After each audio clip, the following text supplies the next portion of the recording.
Matthew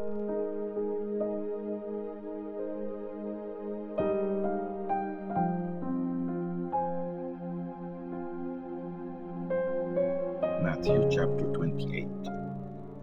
Binuhay si Jesus.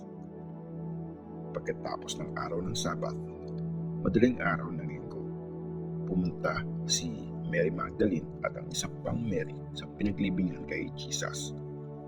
Biglang lumindol ng malakas at bumaba galing sa langit ang angel ng Panginoon.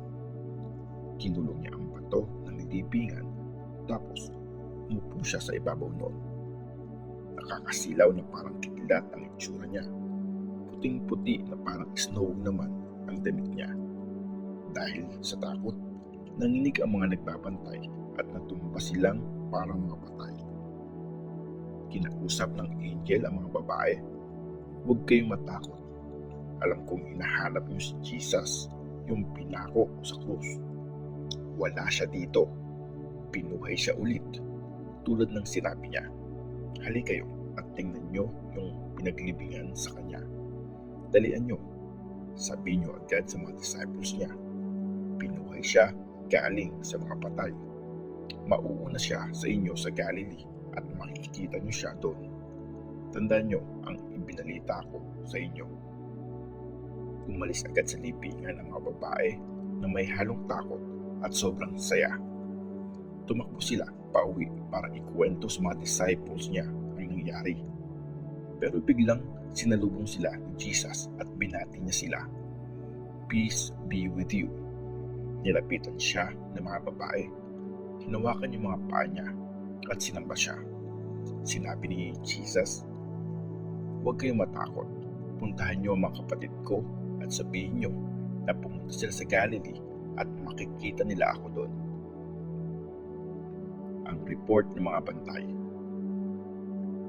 Pag-alis ng mga babae, pumunta sa syudad yung ilang mga sundalo na nagbabantay sa libingan. Sinabi nila sa chief priest ang lahat ng nangyari. Nag-meeting ang mga chief priest at mga leader para magplano. Sinukulan nila ng malaking halaga ng pera ang mga sundalo at sinabi nila, "Ipamalita nyo na ninakaw ng mga disciples ang bangkay ni Jesus nung gabi habang natutulog kayo. At kung mabalitaan to ng governor, kukumbisin namin siyang wala kayong kasalanan. Kami ang bahala sa inyo." Kinuha ng mga sundalo ang pera at ginawa nga nila yung inutos sa kanila. Yan ang kwento na pinapakalat ng mga Diyos hanggang ngayon. Nagpakita si Jesus sa mga disciples. Pumunta ang 11 disciples sa Galilee, doon sa bundok na tinuro sa kanila ni Jesus. Nang makita nila si Jesus, sinamba siya ng mga disciples, pero nag-doubt ang ilan sa kanila. Nilapitan sila ni Jesus at sinabi niya, "Binigay na sa akin ang lahat ng authority sa langit, pati na rin sa lupa. Kaya sige, lumakad kayo at gawin yung disciples ko ang mga tao sa lahat ng mga bansa. Ibaptize niyo sila sa pangalan ng Ama, ng Anak, at ng Holy Spirit. Turuan niyo silang sundin ang lahat ng inutos ko sa inyo. Tandaan niyo, kasama niyo ako palagi hanggang sa katapusan ng panahon."